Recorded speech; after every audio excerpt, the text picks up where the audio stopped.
सम स्वयं काछे अन्न तत् महान है। निज का करूं मैं चिंतवन, निज का करूं श्रद्धान में। सुधा तुम्हारी देव है जो, गुण अनंत निदान है। मैं स्वानुभव में देख लूं, आत्मा स्वयं भगवान है। मैं स्वानुभव में देख लूं, आत्मा स्वयं भगवान है।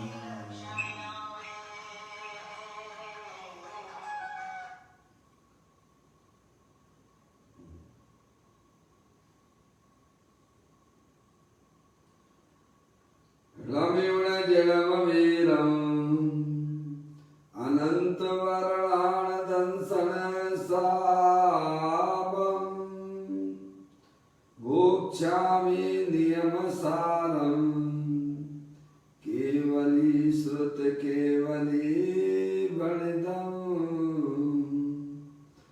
नम करो अनंत उत्कृष्ट दर्शन, ज्ञान में जिन वीर को। कहूँ नियम सार सुकेवली, श्रुत केवली पर कथित को। श्री नियम सार जी नामक यह परम आध्यात्मिक ग्रंथ स्वाध्याय हेतु में विराजमान है।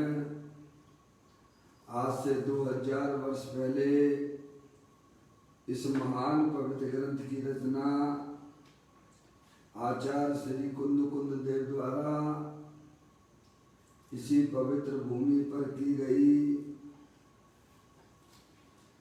इसके टीकाकार परम चमनधारी देव गुणराज हैं। ग्रंथ का नाम नियम सार है। नियम से किया जाने वाला कार्य अपनी आत्मा में सम्यक दर्शन, सम्यक ज्ञान, सम्यक चारित्र रूपी निर्मल पर्याय, पवित्र पर्याय, मोक्ष मार्ग रूपी पर्याय प्रकट करना। क्योंकि वह पर्याय स्वयं ही सुख स्वरूप है और अनंत सुख का कारण भी है। अनादि काल से हमारे आपके आत्मा में पर को अपना जानने वाली, पर को अपना मानने वाली, पर के साथ संबंध रखने वाली ऐसी मोराग्देश रूपी मलिन पर्याय, अपवित्र रूप पर्याय प्रकट है, जो स्वयं दुख स्वरूप है और अनंत दुख का कारण भी है। ऐसी मोराग्देश रूपी मलिन पर्याय का अपनी आत्मा में से उसका अभाव करना और सम्यक दर्शन ज्ञान चारित्र रूपी निर्मल पर्याय, पवित्र पर्याय को प्रकट करना। ऐसे कार्य की प्राप्ति जिनवाणी माता के माध्यम से अपने आत्मा के स्वरूप को पहचानना। अपनी जो आत्म वस्तु है वह परद्रव पर भावों से भिन्न है और अपने ज्ञानादि अनंत शक्तियों से तीनों काल विद्यमान वस्तु है। ऐसे गायक प्रभु परमात्मा का माँ जनवाणी माता के द्वारा परिचय करके तत्पश्चात शरीर आदि ये सब कर्मकृत वस्तुएं हैं, इनका हमारे आत्मा के साथ में किसी प्रकार का कोई संबंध नहीं है। इस प्रकार सम्यक भेद ज्ञान पूर्वक शरीर आदि का लक्ष्य छोड़ के अंदर जो अखंड ज्ञान ज्योति स्वरूप भगवान आत्मा है, जो कि अनंत शक्तियों का पिंड है, अनंत गुणों का गोडाउंस है, ऐसे गायक प्रभु परमात्मा का जब यह जीव आश्रय लेता है, उसे अपना जानता है, तब उसकी पर्याय में निर्मल पर्यायों का प्रभाव प्रारंभ हो जाता है। उसे अनंत परमात्मा धर्म कहते हैं। देखिएगा उसकी चर्चा आचार्य भगवंतों ने, मुरारों ने एक एक गाथा, एक एक टीका और कलश के माध्यम से हमें अपने आत्म स्वरूप को यहाँ समझाया है। श्री नियम सार जी ग्रंथ का चौथा अधिकार यहाँ चल रहा है, जिसमें मुल्लाजों के 13 प्रकार की चारित्र की चर्चा हम आपने पढ़ी। अभी यहाँ पर अरिहंत भगवान के स्वरूप का वर्णन चल रहा है। गाथा 71 से यह प्रारंभ हुआ है, उसका अध्ययन अपन ने कर लिया है। अब यहाँ उसके बाद परम ब्रह्मधारी देव मुल्लाज 96 नंबर का कलश यहाँ लिखते हैं। कोई 5 जो है कलश आए हैं उसका था कि यहाँ पर 96 नंबर का कलश अपन आज पढ़ेंगे, उसको अपन पढ़ते हैं। प्रख्यात तन संयुक्त अम्बुजपत प्रफुल्लित नेत्र हैं, पुण्य का घर गोत्र है, पंडित कमल को सूर है, मुनिजन बनों को है बसंतरु, कर्म दल के शत्रु हैं, सर्वहितकारी सुसीमा मात सुत सेवंत हैं। पदम प्रबंधाई के मुल्लाज इस कलश में अनंत परमात्मा के स्वरूप को यहाँ बताते हैं। उनके शरीर की वर्णन किया गया है। प्रख्यात अर्थात परम औदारिक जिनका शरीर है, स्फटिक मणि के समान अनंत परमात्मा का परम औदारिक शरीर होता है। जगत के जितने भी अच्छे परमाणु हैं वे सब अनंत परमात्मा के शरीर रूप से परिणत हुए हैं। समझ में आया भैया? तो कहते हैं प्रख्यात अर्थात परम औदारिक जिनका शरीर है, स्फटिक मणि के समान है, ऐसे अनंत परमात्मा का शरीर हुआ करता है। प्रफुल्लित कमल जैसे जिनके नेत्र हैं। समझ गए आप? कैसे हैं उनके नेत्र? जो मन को आनंदित कर देते हैं देखने से।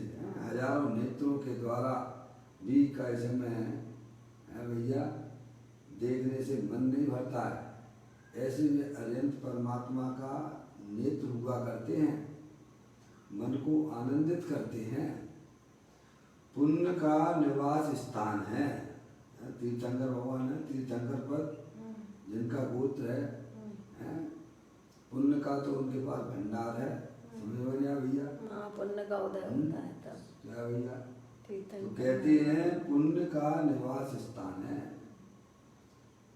प्रवचन सार की 45वें नंबर की गाथा में कहते हैं पुण्य फला अरियंता। तो कहते हैं पुण्य का निवास स्थान है। पुण्य का तो उनके पास क्या है?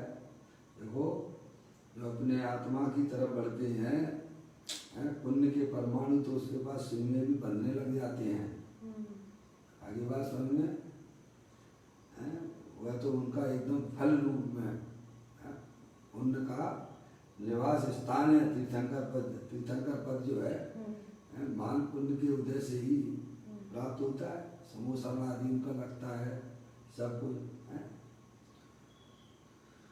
तो कहती है पुण्य का निवास स्थान है, तीर्थंकर पद जिनका गोत्र है। फिर कहते हैं पंडित रूपी कमलों को विकसित करने के लिए जो सूर्य हैं, जैसे सूर्य का उदय होता है ना तो कमल जो है खिल जाता है। क्या ऐसा निमित्त नैमित्तिक संबंध है। पंडित रूपी कमलों को, या पंडित रूपी, पंडित किसको कहती है? चतुर व्यक्ति को कहते हैं पंडित। समझ में आया? पंडित जो होते हैं ना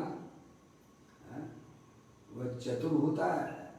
चतुर मतलब ये है कि अपनी चीज को है भाई साहब अच्छी तरह से भोगना जानता है। अपनी चीज यानी कि अपना आत्मा, आत्मा को जाने वाला कोई पंडित नहीं होता है। बाहर से दुनिया भले उसे पंडित कहती हो, शास्त्र में पंडित तो उसको कहा गया है जो अपनी आत्मा को जानता है, अपनी आत्मा का अनुभव करता है। समझ में आया भैया?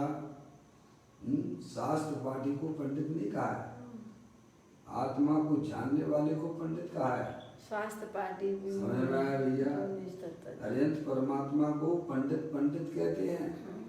लोग पंडित के नाम से थोड़ा उनको एलर्जी होती है। समझ में आया? अरे वही तो एक समझदार है पंडित, जानता है कि हमें किस चीज का भोग करना चाहिए, कैसी चीजों का भोग नहीं करना चाहिए। जैसे सूरज के निकलने पर कमल खिल जाता है, ऐसे ही अनंत परमात्मा की तरफ देखने से जो पंडित चतुर होते हैं उनका मन प्रफुल्लित हो जाता है। समझ में आया भैया? मन एकदम जो है ऐसा होता है वैसा। देखिए कहते हैं पंडित रूपी कमलों को विकसित करने के लिए सूर्य के समान है तीर्थंकर है। समझ नहीं आप? मुनि जल रूपी वन को जो क्षेत्र है, मुनि जल रूपी वन को जो क्षेत्र है, अर्थात मुनि जल रूपी वन को खिलाने में जो बसंत ऋतु समान है। तो मैंने बसंत ऋतु होती है ना, चैत्र मास में आती है ना, उस समय जो है बसंत ऋतु में फूल नहीं खिल जाते हैं, पूरी हरियाली खिल जाती है। समझ नहीं आप? बोर आ जाता है, कैसा अच्छा लगता है नए पेड़ों पे बोर। ऐसे ही हाँ, ऐसा जो तीर्थंकर और मुनि, समझ नहीं आप? ये अंदर में खिलने की बात है, पर्याय में खिलावट की बात है। समझ नहीं आप भैया? तो कहते हैं मुनि जल रूपी वन को खिलाने में जो बसंत ऋतु समान है। फिर कहते हैं कर्म की सेना के जो शत्रु हैं, कैसे हैं? कैसे हैं वो तीर्थंकर? कर्मों के शत्रुओं को विजय प्राप्त की है उन्होंने। 4 घातीय कर्मों का तो नाश कर ही दिया ना उन्होंने। तीर्थंकर ने क्या किया है? जो आत्मा के साथ में अनादिकाल से 8 कर्मों का संयोग था ना, उसमें 4 घातीय कर्म वो का उन्होंने अपनी संयोग में से उसका अभाव कर दिया है। तो कहते हैं कैसे हैं वे तीर्थंकर? कर्म की सेना के जो शत्रु हैं और सर्व को हितरूप जिनका चरित्र है। कैसे हैं वे तीर्थंकर भगवान? सर्व को हितरूप है, उनकी वाणी में सभी के हित की चर्चा आती है, आत्म कल्याण की चर्चा आती है। ऐसे होते हैं तीर्थंकर, ऐसी होती है उनकी वाणी जो सभी को मतलब अच्छी लगती है, सभी के हित में कारण होती है। सर्व को हितरूप जिनका चरित्र है, वे श्री सुसीमा माता के सुपुत्र यानी श्री पदम प्रभव तीर्थंकर जयवंत है। पदम अब देखो 24 तीर्थंकर है। मुनराज ने जो है पदम प्रबलधारी देव मुनराज ने पदम अपने नाम के तीर्थंकर को ढूंढ लिया है। नहीं क्या 24 तीर्थंकरों हैं तो सभी तीर्थंकर सभी के लिए हैं।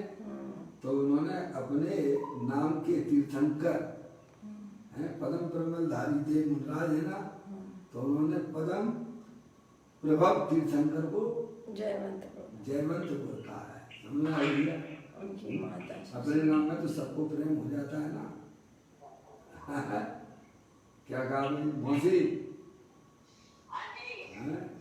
ऐसी बात है। परम प्रबलधारी देव ने अपने नाम के तीर्थंकर को जयवंत बोला है। तो कहते हैं श्री सुसीमा माता के सुपुत्र, सुपुत्र का माता के सुपुत्र है। इसका मतलब ये हो गया कि वे तीर्थंकर को अपने पिता तुल्य मानते थे। परम प्रबलधारी देव मुनराज क्या मुनि अवस्था में थे। सुपुत्र शब्द दिया ना, सुसीमा माता के सुपुत्र, सुपुत्र किनके सुपुत्र? तो कहते हैं श्री पदम प्रभव तीर्थंकर। देखो ना, पिता झलक जो उनमें दिखती, पिता झलक जो पुत्र में दिखती, जिनेंद्र झलक मुनराज चमकती। मुनराज को देख लो या तीर्थंकर को देख लो, भाई साहब एक ही बात है। समझ में आया भैया? ऐसा पदम प्रबलधारी देव तीर्थंकर भगवान की स्तुति करते हुए, उनकी महिमा को बताते हुए यह कलश उन्होंने लिखा है। कहती है जयवंत बरतो। समझ आप? अब देखिएगा इसी कलश के ऊपर पूज्य गुरुदेव श्री ने जो यहाँ इसका प्रवचन रतन चिंतामणि के माध्यम से हमारा आपका स्वाध्याय चल रहा है। अब पूज्य गुरुदेव श्री को पढ़ लेते हैं। उन्होंने इसका जो अर्थ किया है 96 नंबर का कलश चल रहा है, उसको पढ़ते हैं। पेज नंबर देखिए 226 नंबर पर है। देखो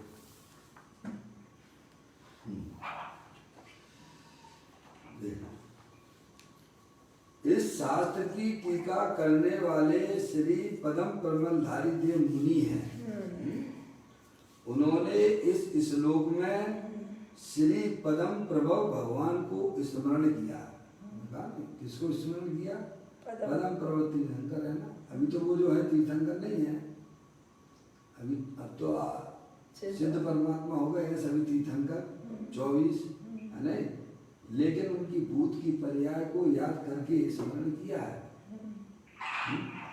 जिस समय पदम प्रबलधारी देव कितना है 1000 वर्ष साल हुआ होगा पदम प्रबलधारी देव मुनिराज को। समझ में आया भैया? लेकिन उस समय तो जो है तीर्थंकर सभी जो है महावीर भगवान निर्माण को प्राप्त हो गए, मोक्ष हो गया उनका। अरिहंत अवस्था में तो है नहीं है सभी तीर्थंकर। अब तो सब जो है सिद्ध अवस्था में विराजमान हो चुके हैं। फिर भी पदम प्रबलधारी देव मुनिराज की अरिहंत अवस्था को याद करते हुए, स्मरण करते हुए यह कहते हैं, उन्होंने इस श्लोक में श्री पदम प्रभव भगवान को स्मरण किया है क्योंकि वह स्वयं पदम प्रबलधारी देव है। देव है ना। इस शास्त्र की टीका करने वाले श्री पदम प्रबलधारी देव वनवासी दिगंबर संत मुनि थे। वे आचार नहीं थे, अपतु मुनि थे। वे अपने नाम के भगवान श्री पदम प्रभु को स्मरण करते हुए स्तुति करते हैं। यद्यपि अभी तो भगवान श्री पदम प्रभु सिद्ध हो गए हैं, समझे? तथापि जब वे अर्यंत पद में थे तब कैसे थे भगवान, ऐसा कहकर स्तुति करते हैं। अभी तो 2400 तीर्थंकर 8 कर्मों का नाश करके सिद्ध हो गए हैं। सब सिद्ध में चले गए ना। 8 कर्मों का उन्होंने संयोग से नाश कर दिया। द्रव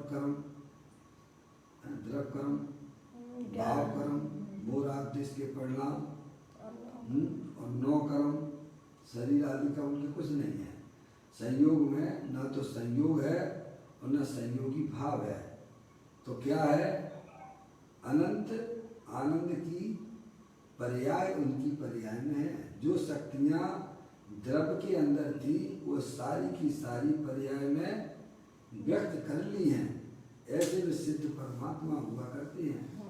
आत्मा थे ना वे, परमात्मा सब आत्मा है ना, समझ लिया। तो कहते हैं अभी तो 24 तीर्थंकर 8 कर्मों का नाश करके सिद्ध हो गए हैं।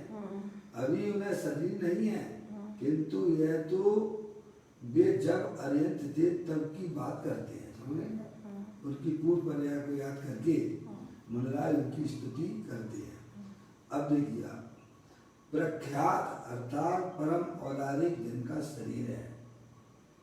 कैसा उनका शरीर है, तीर्थंकर अवस्था की बात कर रहे हैं ना। परम औदारिक शरीर है जिनका, जो कोई भगवंत अर्यंत होते हैं, केवल ज्ञान प्राप्त करते हैं, तब उनका शरीर स्फटिक के समान परम औदारिक हो जाता है।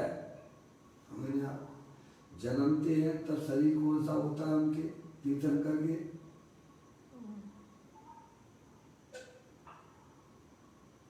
तीर्थंकर का जीव जब जन्मता है तब उनका शरीर कौन सा होता है, परम औदारिक ही रहता है उनका शरीर। परम औदारिक होता है और जब क्या? जन्मते हैं तब। हाँ, स्फटिक मणि के समान होता है जब जन्मते हैं तब देखो तो अरे औदारिक शरीर ही होता है, वज्र ऋषभ नारायण सेनन होता है ना। परम औदारिक शरीर तो जब होता है जब केवल ज्ञान की प्राप्ति होती है। समझ में आगे कि नहीं है भैया, है पता है। फिर कहते हैं कि जो कोई भगवंत अर्यंत होते हैं, केवल ज्ञान प्राप्त करते हैं, तब उनका शरीर स्फटिक के समान परम औदारिक हो जाता है। शरीर के परमाणु ही ऐसे स्फटिक के समान हो जाते हैं। समझ आप, देखो अंदर में पर्याय में पवित्रता होना, समझ में आप। पहले जब वो तीर्थंकर ग्रस्त अवस्था में थे तब उनके शरीर में पसीना भी होता होगा, क्यों भाई, है? नहीं, वो तो 10 जन्म के यश है, पसीना आदि कहाँ होता है।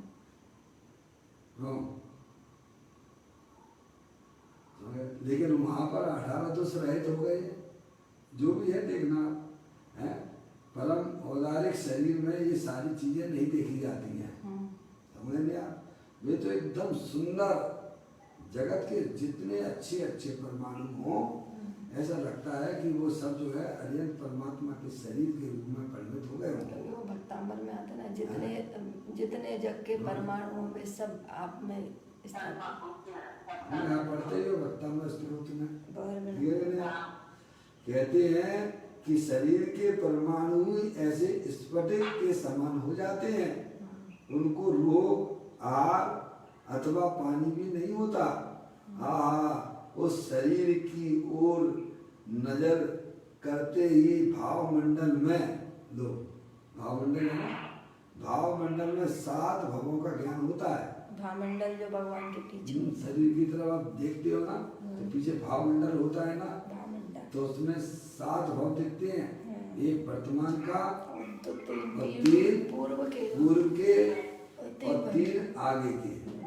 लेकिन जिनके आगे के नहीं है तो उन्हें 4 ही दिखेंगे, या मान लो उसी भव से जिसे मुक्ति प्राप्त करना हो, तो उसके आगे के 3 भव नहीं दिखते हैं। एक भवतारी होती है कि नहीं है? इंद्र होते हैं ना, एक भवतारी होते हैं जो भगवान के दर्शन करते होंगे, तो उनके 7 भव देखते होंगे ना। है ही नहीं तो क्या दिखे हैं? क्या मौसी? नहीं दिखते। एक भवतारी, एक भवतारी वाला जीव हो तो उसके पहले के 3 भव दिखेंगे और वर्तमान का दिखेगा, बाकी के उसके है ही नहीं तो दिखेंगे क्या उसमें। तो कहती हैं उस शरीर की ओर नजर करते ही भाव मंडल में 7 भवों का ज्ञान होता है। जिसे अभी भव हो उसे 7 भवों का ज्ञान होता है, जिसके भव ही नहीं है उनका कहाँ से होगा 7 भवों का ज्ञान।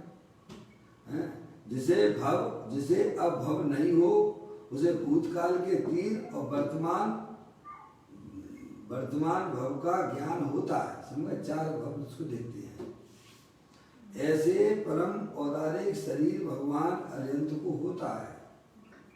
लो यहाँ तो एक श्री पदम प्रभव का नाम लिया है, तथापि अन्य सभी अर्यंतों को भी ऐसा ही होता है। तीर्थंकर की बात चल रही है, अर्यंत भगवान की बात चल रही है ना। चूंकि उन्होंने अपने नाम के तीर्थंकर को स्मरण करके कहा है, तो इसका मतलब ये नहीं समझ लेना कि कोई तीर्थंकर क्या कि केवल इन्हीं को होता है, नहीं सभी तीर्थंकरों को होता है। अब देखिए प्रफुल्लित, कलश के ऊपर लान है, प्रफुल्लित कमल जैसे जिनके नेत्र हैं। तीर्थंकर पुण्यवंत होते हैं। ये तो सब पुण्य का है। ये किसके है? शरीर का है। शरीर जो मिला है नामकर्म है क्या नहीं है? ये उसकी रचना है ना कि पुण्यवंत होते हैं। इसीलिए मानो कि प्रफुल्लित यानी खिला हुआ कमल हो, ऐसे प्रफुल्लित उनके नेत्र होते हैं। साधारण प्राणियों की अपेक्षा उनके नेत्र सुंदर होते हैं। ये सब पुण्य पाप के नाटक है वैसा, जिनका शरीर जो है का समय गंदा होता है, कोई लोग देखना पसंद नहीं करते हैं। आई समझ, तो ये तो पाप पुण्य के नाटक, पाप का फल है। जिसको अच्छा लगता है यार उसको है, तो उसका पुण्य कर्म भी है। तो कहते हैं साधारण प्राणियों की अपेक्षा उनके नेत्र सुंदर होते हैं, क्योंकि तीर्थंकर का पुण्य तो सर्वोत्कृष्ट है ना, पुण्य फलार्यंता। अतः कहते हैं कि भगवान की आंखें प्रफुल्लित कमल के समान होती हैं। लोग दर्शन करते हैं तो कैसा लगता है? भगवान की तरफ देखते ही प्रफुल्लित, मन प्रफुल्लित हो जाता है। अर्थात मानो खिला हुआ कमल हो, ऐसी उनकी आंखें होती हैं। यद्यपि उन्हें कई आंखों से देखना नहीं है, क्योंकि वे तो केवल ज्ञानी हैं। संयोग की बात कर रहे हैं ना, जानना तो कहाँ से होता है? जानना जानने वाला पदार्थ आत्मा है ना, वो जानता देखता है। हमारा भी, हमारी आपके संयोग में जो शरीर है भाई साहब, आंखों से आप नहीं देखते हो, आप भी वास्तव में ज्ञान से ही देखते हो। मानते जरूर हो कि आंखों से देखते हो, समझ में आया?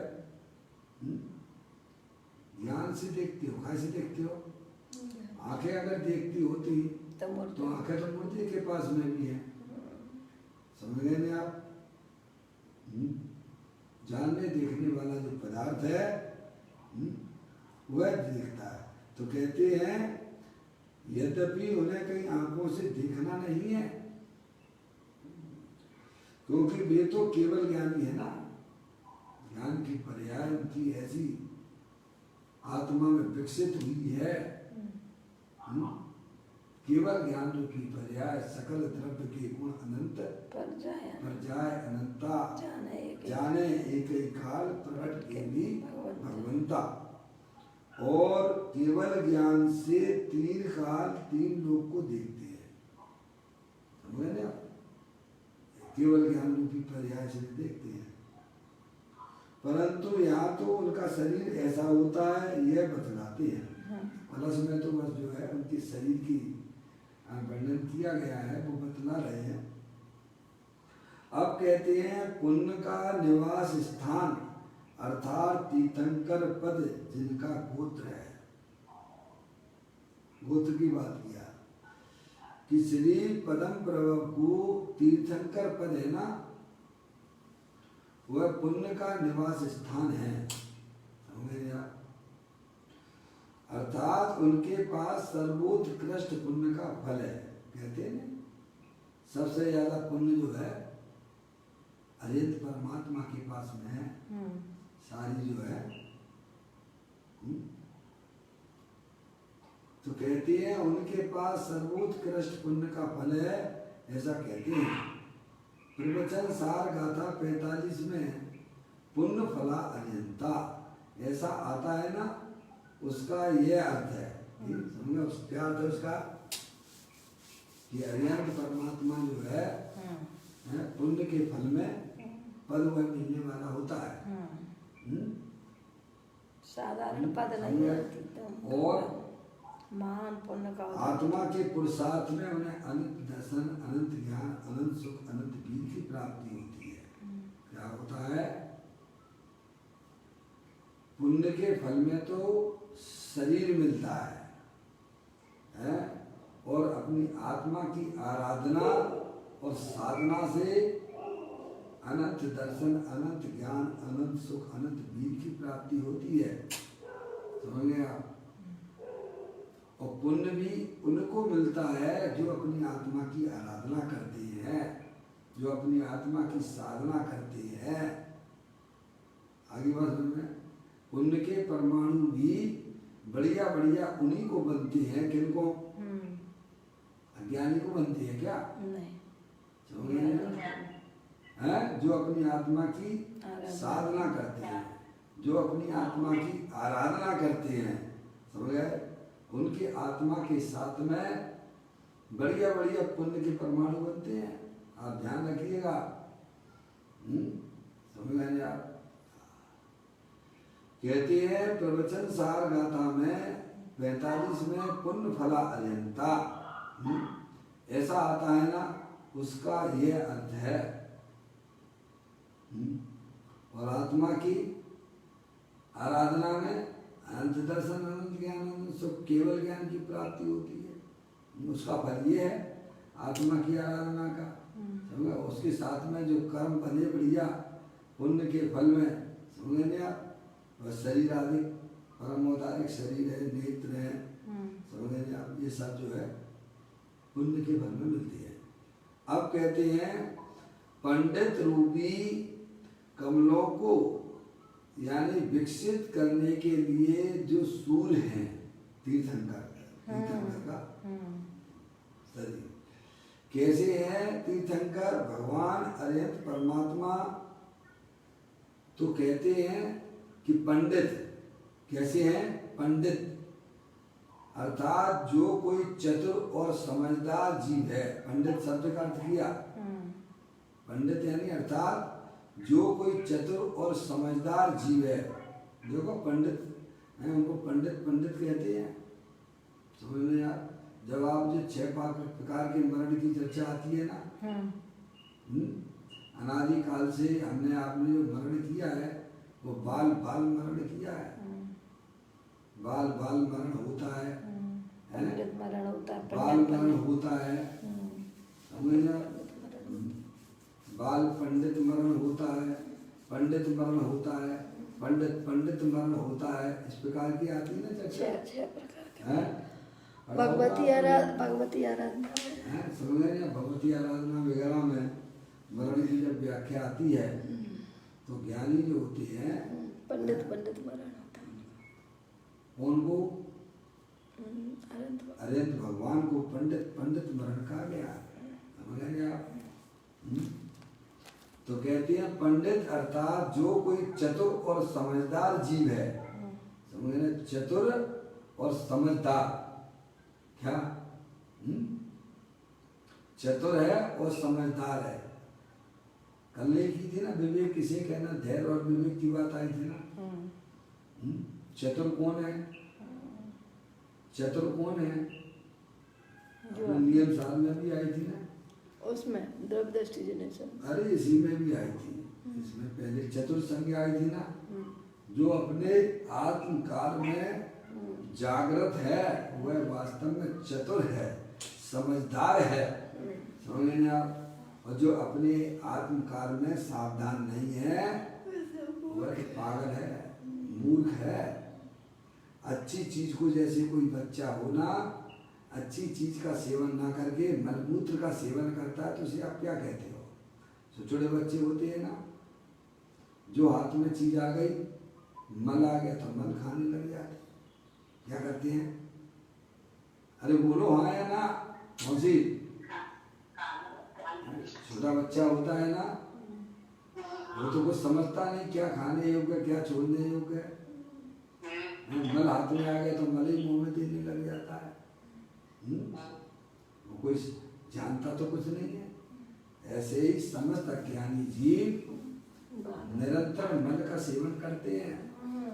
जो अच्छी चीज अपनी आत्मा है, जो अमृत का कुंड है, उसका सेवन नहीं करता। किसका?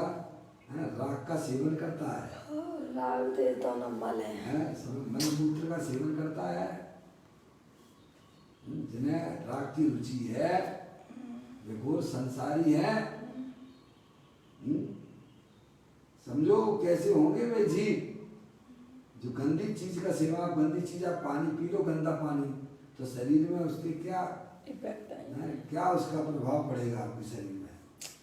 आप कोई भी गंदी चीज खाओगे, क्यों भाई? ऐसे ही अनादि काल से हमारा आत्मा राग रूपी मल का सेवन कर रहा है। अमृत स्वरूपी जो भगवान आत्मा, जो अमृत का कुंड है, ज्ञानानंद मूर्ति है, वीतराग स्वरूप है, उसको छोड़ के मल का सेवन करता है। समझ में आया भैया? तो पंडित शब्द दिया है ना, पंडित चतुर होता है। पंडित ज्ञानी से ज्ञानी हो जाता है, तब उसे पंडित शब्द का उपयोग होता है। समझे? हमारे शास्त्र पाठी को पंडित नहीं कहते हैं। क्या समझे पप्पू भैया? पंडित होना है कि नहीं होना है? पंडित यानी सम्यक दृष्टि, जो अपनी बढ़िया चीज है उसका सेवन करता है। मूर्ख ज्ञानी जीव होते हैं, वे अपनी चीज को छोड़कर गंदी चीजों का सेवन करते हैं, वे मूर्ख हैं। समझ गए? वे चतुर नहीं है। समझ नहीं आप? तो कहते हैं पंडित अर्थात जो कोई चतुर और समझदार जीव हैं, आ गए ना, पूर्ण रूपी कमलों को विकसित करने के लिए भगवान है। भव्य जीवों को देखो, भगवान की तरफ देखते हैं तो अपना भगवान उन्हें दिखता है। ऐसा कोई है? लोग हैं मूर्ति को देखते हैं, उसमें क्या दिखता है उन्हें? जिन रूप में निज रूप देखते हैं, निज रूप। आप दर्शन करते हो तो उस समय अपनी आत्मा दिखती है कि नहीं दिखती है? भगवान ही नहीं दिखते हो तो पत्थर देखते हो, वहां तो क्या देखते हैं? क्यों? आपके घर में पिताजी का फोटो लगा हो, पिताजी का फोटो लगा हो तो याद आती कि नहीं पिताजी कैसे थे? नहीं आती क्या? अरे पिताजी का फोटो देखते हो घर में तो आपको केवल फोटो ही याद आता है कि पिताजी याद आते उस समय? हैं? फोटो देखने का मतलब क्या है? ऐसे ही जो भव्य जीव हुआ करते हैं, भगवान की प्रतिमा को देखते हैं तो क्या होता है उन्हें? बोलते भी तो स्थिति हाँ। नाथ तुम्हारे दर्शन से ने दर्शन मैंने पाया। समझ में आया? ऐसा है भैया, निज में हैं? चित मेरा समझ गए कि नहीं आप? हैं? उसने मूर्ति नहीं दिखती है, भगवान के दर्शन करते समय उन्होंने अपनी आत्मा, समझ में आया भैया? और तीर्थंकर का समूह सिलेंडर से लगा हुआ बच्चा, समझ गए नहीं आप? वे सीधे उनका ज्ञान कहाँ पहुंच जाता है? अपनी आत्मा अपनी आत्मा पे पहुंचा, यानी अनंत सिद्ध परमात्मा के पास पहुंच गया। अनंत अरियंत परमात्मा के दर्शन करते हैं, समझ रहे आप? उस वस्तु पे पहुंच जाता है, उस पदार्थ पे पहुंच जाता है, समझ रहे आप? कहते हैं पंडित अर्थात जो कोई चतुर और समझदार जीव हैं, उन रूपी कमलों को विकसित करने के लिए भगवान सूर्य हैं। अंदर में रोम रोम पुलकित हो जाए जब जिनवर के दर्शन पाए। क्यों भैया, होता है कि नहीं होता है? भव्य जी में जिन्हें अत्यंत परमात्मा के दर्शन करने से उनका मन अंदर से प्रफुल्लित हो जाता है। जब प्रभु आपके दर्शन पाए तो मन कैसा होगा? रोम रोम खिल जाता है, समझना है भैया? ऐसे भव्य जीवों को इस प्रकार का समय उनकी आत्मा के साथ में होता है, समझ आप? कहते हैं उन रूपी कमलों को विकसित करने के लिए भगवान सूर्य हैं। इनके अतिरिक्त जो गुण हैं, देखो आ गया मूल शब्द है, अज्ञान गुण यानी अज्ञानी, उन्हें भगवान क्या करें? क्या भगवान तो कुछ करते रहते नहीं है, क्या भगवान कुछ नहीं कर सकते हैं? अरे भगवान के दर्शन करे और तेरा अंदर से मन प्रफुल्लित ना हो तो तूने भगवान के दर्शन कैसे कर लिए? समझ में आया भैया? जग को दे दी जग की निधियां दिन रात लुटाया करते हैं।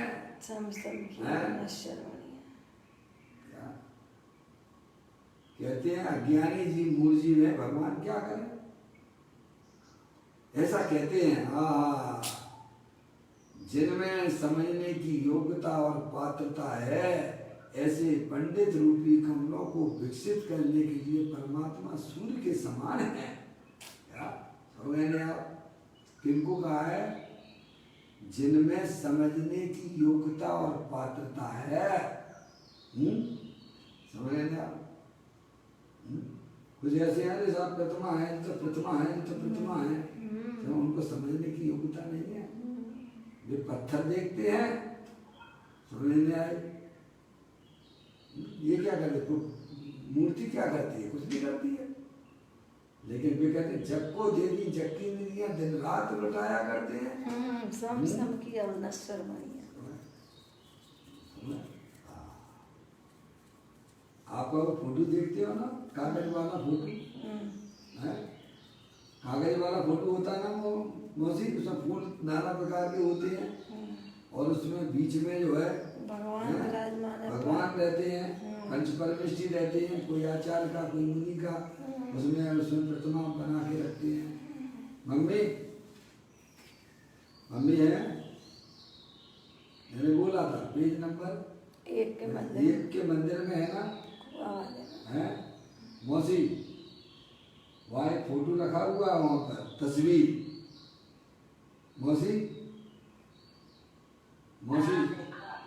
मौसी से कह रहा हूँ, देखिए ना आपने? मौसी कहाँ गई? पेज नंबर 1 के मंदिर में एक तस्वीर वहाँ रखी हुई है। उस पर ऐसा दिखाई देगा, दूर से देखोगे आप तो उसमें फूल दिखाई देंगे। क्या दिखाई देंगे पप्पू भैया? नहीं है तो आज दर्शन करने जाना। पेज नंबर 1 में वहाँ पर वो तिजोरी के ऊपर एक तस्वीर रखी है। फूल से दिखाई देंगी दूर से आपको, और जब आप उसे अपने नज़दीक से देखोगे, वो भी गहराई से देखना होगा, चंचल मन से देखोगे तो भी आपको फूल ही दिखेंगे वहाँ में। और गहराई से देखोगे, अपने मन को एकाग्र करके देखोगे, तो वहाँ पर उस फूल में भगवान की प्रतिमा दिखाई देगी। हालांकि उसमें तो जो जहाँ मैं बता रहा हूँ, उसमें आचार्य परमेष्ठी का फोटो है, समझ में क्या? कोई अनंत भगवान का बना देते हैं, कोई आचार्य मुनि का, समझ क्या? तो जैसे ही देखते ही मन कैसा हो जाता है, प्रफुल्लित, हाँ? गाद खोल जाता। पारसमणि तुमने किए थे, आए थे, करें तो लेके आए थे ना, वो शिखा लेके आई थी ना, है? किए थे दर्शन के, नहीं किए थे? आवाज कैसी नहीं आ रही, कोई नहीं हाँ? क्योंकि किए नहीं है ना, किए हो तो समझ में आया। पारसमणि दीदी ने तो करे थे ना। देखते ही कैसा मन प्रफुल्लित हो जाता है। ऐसा लगता है कि वहां से आपने बिल्कुल भी अगर थोड़ा सा भी डिस्टर्बेंस किया ना, तो आपके आनंद जो है कपूर की तरह उड़ जाता है। ऐसे ही वेदी पे विराजमान जो प्रतिमा है, भक्त जीवों के लिए तो आनंद उत्पन्न करती है। तो यहाँ कहते हैं जिनमें समझने की योग्यता और पात्रता है, किनको? जिनमें समझने की योग्यता है, पात्रता है, उन भक्त जीवों को अनंत भगवान की प्रतिमा में आत्मा का स्वरूप दिखता है। भैया कहते जिनमें समझने की योग्यता पात्रता है, ऐसे पंडित रूपी कमलों को विकसित करने के लिए परमात्मा सूर्य के समान है। जैसे प्रातःकालीन सूर्य का निमित्त पाकर कमल खिलते हैं ना, परंतु कमल हो वही खिलता है ना, अन्न नहीं। कौन खिलता है? अन्न जो और भी रहते हैं, आपके गुलाब का फूल है, वो खिलता है क्या? हैं? खिलेगा तो कौन खिलेगा? वहाँ बहुत सारे जो है पेड़ लगे हुए हैं, समझ लेंगे आप, लेकिन खिलता कौन है वहाँ पे? कमल खिलता है ना। ऐसे ही भगवान के दर्शन करने पर किसका मन प्रफुल्लित होता है? जो भव्य जीव होते हैं उनका मन प्रफुल्लित होता है। बहुत से मनुष्य आके दर्शन करते हैं भगवान के, हैं? रूढ़िवादी से करते हैं, तो सभी का खिलता होगा क्या? हैं? जो भव्य होते हैं, समझदार होते हैं, उनका मन प्रफुल्लित हो जाता है। जैसे सूरज के निकलने पर कमल खिलता है, बाकी के अन्य जो पेड़ में फूल आदि लगे रहते वे नहीं खिलते हैं। तो कहते हैं प्रातःकालीन सूर्य का निमित्त पाकर कमल खिलती है ना, परंतु कमल हो वही खिलता है ना। कौन खिलता है? क्या कोई लकड़ी खिलती है? बोलो। कहते नहीं। इसी प्रकार जो पात्र जीव हो, ऐसे पंडित रूपी कमलों को ही प्रकट होने के लिए भगवान सूर्य के समान है। क्या अब कहते हैं मुनि जन रूपी वन को जो चैत्र आता है महीना, अर्थात मुनि जन रूपी वन को खिलाने में जो बसंत ऋतु समान है। चैत्र का महीना होता बसंत ऋतु का कहलाता है। चैत्र महीने में बसंत ऋतु होती है ना, तब पांचों ही वर्ण के फूल खिल जाते हैं। समझ लिया? पांचों वर्ण के फूल खिल जाते हैं। इसी प्रकार भगवान के काल में पात्र जीव खुल उठते हैं। समझ लिया? कौन खिल उठते हैं? भगवान के काल में पात्र जीव जो है खिल उठते हैं। कितनी महिमा आती है। ओहो, तीर्थंकर का जन्म हुआ है, अब हमें अपनी आत्मा की बातें सुनने को मिलेंगी। क्या कहा भाई साहब? ज्ञानी तो होते ही है तीर्थंकर का जी, समय दृष्टि होता है कि नहीं होता है? जितने भी तीर्थंकर के जीव होते हैं जन्म से ही तीन ज्ञान के धारी होते हैं। आप तो बहुत जो है तीर्थंकर की जब जो है जन्म होता है कितना कितना का इस समय महिमा गाई गई है ग्रंथों के अंदर है। बच्चे के देखे का इस समय कितने लोग प्रफुल्लित होते हैं, हजारों हजारों नेत्रों के द्वारा भी इंद्र उसकी सुंदरता का देखता है, फिर भी तृप्त नहीं होता। कितने बताइए आप, ये तो तीर्थंकर के जन्म की बात है, और जो स्वयं तीर्थंकर हो गए हैं, ये समझ आई उनकी क्या कहना। इसी प्रकार भगवान के काल में पात्र जी फूल खिल उठते हैं। मुनि जन रूपी वन को खिलाने में, अर्थात लाखों संत मुनि हो, उन्हें खिलाने में भगवान बसंत ऋतु के समान है। कैसे हैं भगवान? बसंत ऋतु में जिस प्रकार से पांचों ही वर्ण के फूल खिलने लग जाते हैं, सब ऋतु में ऐसे ही भगवान अनंत परमात्मा समझो उनके की दिव्य ध्वनि में सभी जीव भव्य जीव होते हैं, वे आनंदित हो जाते हैं। समझ में आया भैया? ऐसी बात है। अब कहते हैं कर्म की सेना के जो शत्रु हैं, कैसे हैं वे तीर्थंकर भगवान? कर्म शत्रु को जीतने अर्थात वाले उन्होंने 4 घाती कर्मों को मार दिया है। क्या कर दिया है? हरि हरि शब्द है ना, हरि यानी शत्रु, हरि यानी शत्रु, हंत हंत यानी जिन्होंने नाश कर दिया है, हरिहंत। अरिहंत बोलते हो ना, हरि यानी शत्रु, हंत यानी नाश कर देना। तो कैसे हैं वे अरिहंत परमात्मा कि जिन्होंने 4 घातीय कर्मों को मार दिया है। समझ में आ लिया? और 4 अघाती कर्म भी मृतक बस शेष रहे हैं, और वे जो 4 रह गए हैं ना, वे मृत्यु जैसे ही हैं। चलिए क्या समझे आप? 4 जो घातीय कर्म थे वे तो सक्रिय थे, हैं? उनको तो उन्होंने मार के फेंक दिया। समझ में आ गया? और जो 4 जो रह गए वे तो मरण समान है, मरणवत है। समझ में आए भैया? तो कहते हैं 4 अघाती कर्म भी मृतक बस शेष रहे हैं। भगवान ने 4 घाती कर्मों को जला दिया है, और 4 अघाती कर्म कौन कौन से? वेदनी कर्म, आयु कर्म, नाम कर्म और भूत शेष रहे हैं। वे जली हुई जेवड़ी की तरह हैं। कैसे हैं? 4 कर्मों को तो, घातिया कर्मों को तो उन्होंने जला के नाश कर दिया है, और 4 जो अघाती कर्म जो आपको नाम बताए, वेदनी, आयु, नाम और भूत, वे जली हुई जेवड़ी के समान है। अब उनमें कोई ताकत रही नहीं है। सिद्ध भगवान तो 8 ही कर्मों से रहित हैं, जबकि अरिहंत भगवान के 4 घाती कर्म नष्ट हुए हैं, और अभी 4 अघाती कर्म शेष रहे हैं। अब कहते हैं जो सर्व को हितरूप जिनका चरित्र है, भगवान का चरित्र ही ऐसा है कि सबको हितरूप है। क्या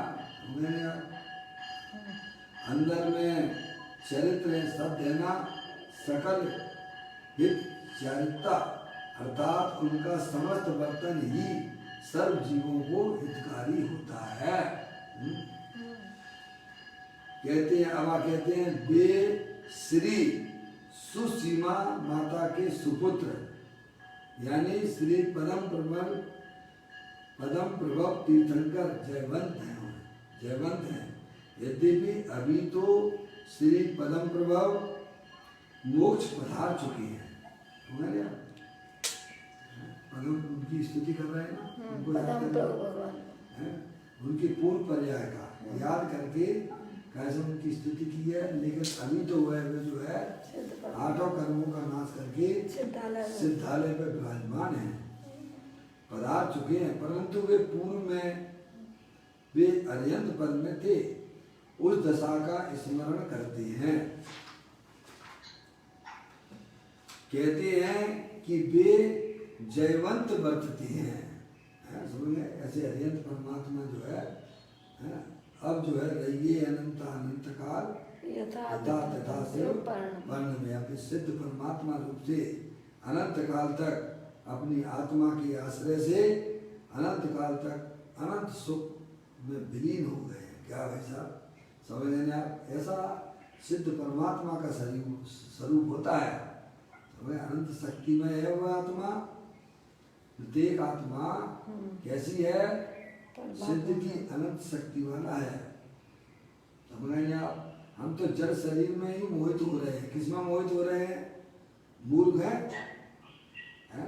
जो जड़ पर मोहित होता है उसे समझदार कहते हो कि बेवकूफ कहते हो आप? अंदर में चैतन्य शरीर है और वह शरीर कैसा है? अनंत शक्तियों के भंडार वाला है। कभी भी हम अपने चैतन्य शरीर के पास गए नहीं है। अनादिकाल से जड़ शरीर को ही अपना शरीर मान के दुखी हो रहे हैं। किसकी सेवा करते हो भाई साहब आप? चैतन्य शरीर की सेवा करते हो कि जड़ की करते हो? जड़ शरीर ही कर रहे हैं सब अज्ञानी जी। तो उसका फल मालूम है क्या? पर्याय में दुख होता है। अनंत संसार। अनंत संसार में दुख की परंपरा चालू होती है। अपनी आत्मा को पहचानो। अपनी आत्मा अनंत शक्तियों के भंडार वाली है, अरूपी है। कैसी है? अरूपी है, अमूर्तिक है। अपन पढ़ते ना, अमूर्तिक प्रदेशों का पुंज, प्रसिद्ध ज्ञानादि गुणों का धारी, अनादि निधन वस्तु वो मैं हूँ। मैं पना यहाँ आना चाहिए था और मैं पना कहाँ पड़ा हुआ है? शरीर और शरीर शरीर में पड़े, शरीर में जिनका मैं पना होता है वे निरंतर दुखी बने रहते हैं। जिनका मैं पना अपने गायक प्रभु परमात्मा में हो जाता है ना, उनका जीवन निहाल हो जाता है। क्या ऐसा जीवन हम आप भी कर सकते हैं? अरे गलत चीज को तो आप स्वीकार, उसमें हमें पना कर सकते हो तो अच्छी सही चीज में नहीं कर सकते हो क्या? अपने आप को मनुष्य देख सकते हो, मनुष्य मान सकते हो, जो कि आप हो नहीं। ऐसा अनुभव तो आप कर सकते हो। जो है स्वरूप अनुभव करने में क्या तकलीफ है भाई साहब आपको? समझ रहे आप? कोई तकलीफ नहीं है। अरे तकलीफ जो हो रही थी पर्याय में वो भी दूर हो जाती है। और वो लोग क्या कहें आपसे? अपनी आत्मा में मैं पना स्थापित ना करने के कारण से जो पर्याय में तकलीफ होती थी, अपने आत्मा में मैं पना स्थापित करने से पर्याय की होने वाली तकलीफ दूर और हो जाती है। जैसे किसी के शरीर का वायु गोला खिसक जाए ना, तो क्या होता है? जिनका खिसका होगा वे जानते हैं। मौसी वायु गोला खिसका आपका क्या नहीं है?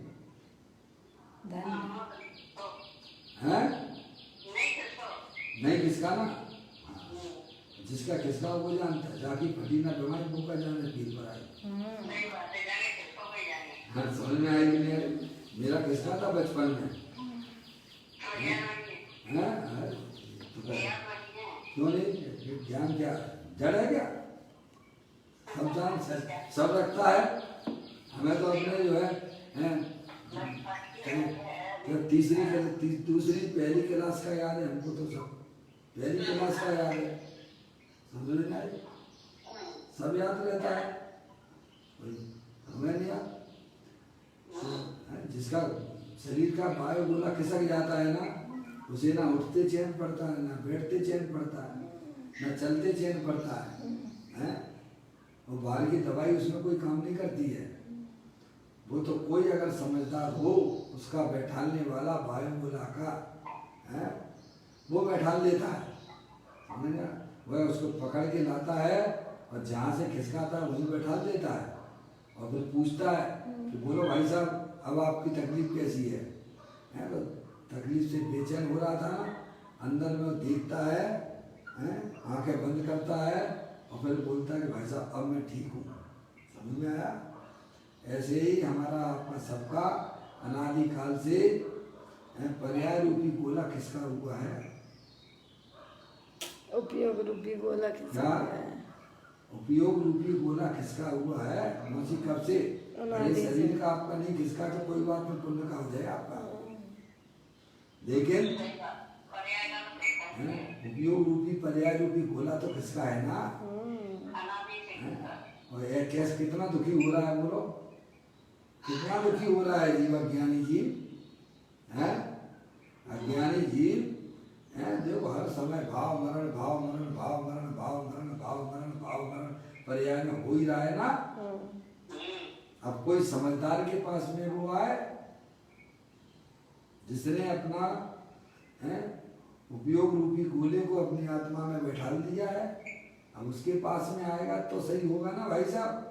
अब उसके पास आना ही नहीं चाहता, दूरियां बना के चलता है?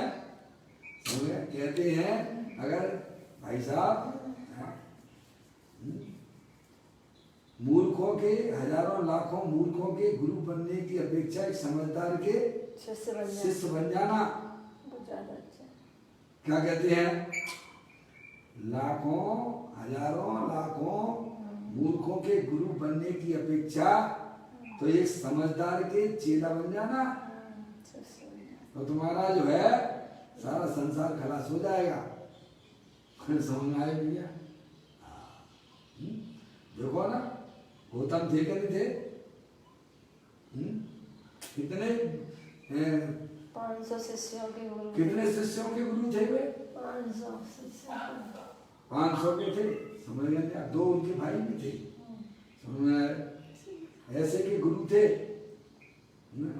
यहाँ आए ना, समझदार व्यक्ति के पास आए ना, अरिहंत परमात्मा के पास आए ना, उनके चेला बन गए ना, तो देखो कितनी पर्याय में विकास हो गया उनके तत्काल है।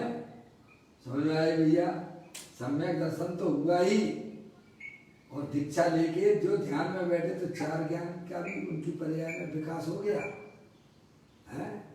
और 30 साल के बाद तो जो है केवल ज्ञान प्राप्त कर लिया था उन्होंने, समझिए आप।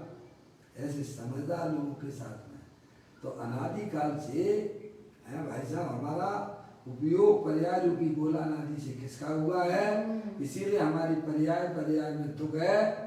ज्ञानी जीव माँ जन्माणी माता का जो सेवन करते हैं, अर्थात ज्ञानियों के समागम में जो अपने समय को लगाते हैं, उनका वह पर्याय रूपी गोला जो अपने शुद्ध विज्ञान घन स्वरूप से खिसका हुआ था, वहां जाके बैठ जाता है और फिर अनंत अनंत परमात्मा, सिद्ध परमात्मा के दर्शन हो जाते हैं। तो कहते हैं कि वे अनंत भगवान कैसे हैं कि अब जो है पदम तीर्थंकर है ना, वे अब सिद्ध परमात्मा वाले अनंत काल तक जयवंत वर्तते हैं। आहा, उनका का हुआ भाव हम में जयवंत वर्तता है। भाव समझ नहीं आप? देखो उनका का हुए भाव हम में, यानी मुनराज कहते हैं, मुनराज खुद कहते हैं हम में जयवंत वर्तता है। तो भगवान भी जयवंत वर्तते हैं, ऐसा कहते हैं। इस प्रकार कहकर मांगलिक किया है। इस प्रकार यह 96 नंबर का कलश हम आपने आज पूरा कर लिया है। कल फिर एक नए कलश के साथ में अपन स्वाध्याय करेंगे। 97 नंबर का कलश कल अपन पढ़ेंगे। अभी अपना समय यहाँ पर हो गया। निज निधि निज में बताई, ये अनंत अनंत उपकार है, उसके लिए जिन वाणी को वंदना सतबार है, वंदना सतबार है। 9 बार नमस्कार मन।